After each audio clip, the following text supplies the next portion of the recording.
abeege n'abashomesa hari Nyakishojwa Primary School kabatandenjure kagwa bakirya hishomero neba neza kubatera mpaka hire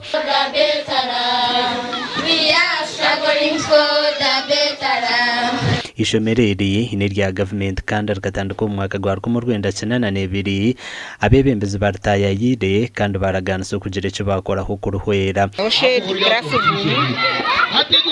When shade jo netegan samunonga akuntungana kubatahira na nomiyaga kandi na chine na madarasa shinje when tegansa ebyushoma bwo kubinga abana ngo tibareta kasenda kuba tuteze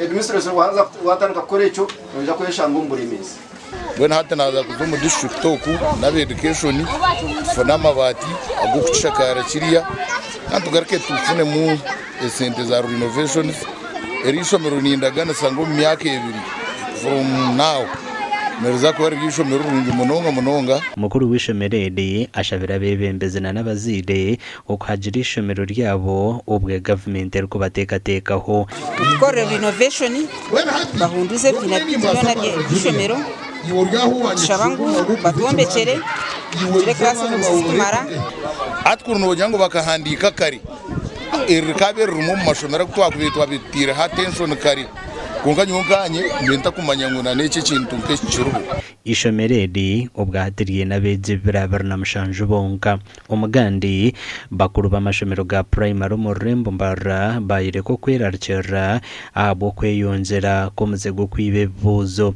abantu bagira ngo ebuze bakorire hamwe nkamoka na PRE amashomera minze gabakopere. Most cases students who are candidates who are in division 2 are always in division 1.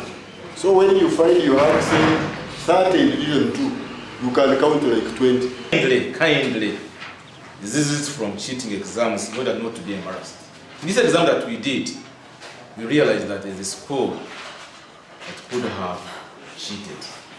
Ebi byagambirwa mu rukiko urwakorerwa kitebe kikuru cya Mbarara City North Division. If you don't collect fees, how do you manage this? Take an example, our school. We have a staff of 139. But those who are on payroll, we are 30. 2 are on maternity leave.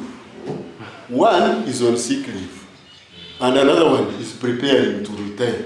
Abana na batano mu division n'abana bingi x zakanye reka twe haro okukopa ningashi ekintu cyona ekikwenda kweshaniriza icyo reka tutakahemuka nabwo mu rukiko n'urwe rumwe aba bashohoze birugiro mu bibuzo bya PRE kandi abana babishikira higuru abana baba bashomire betegerize ni babase kwebisa unyakari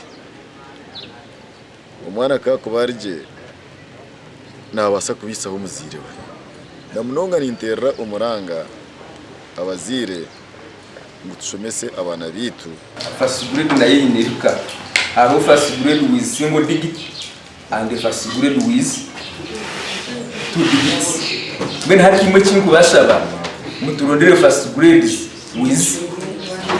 with single digit.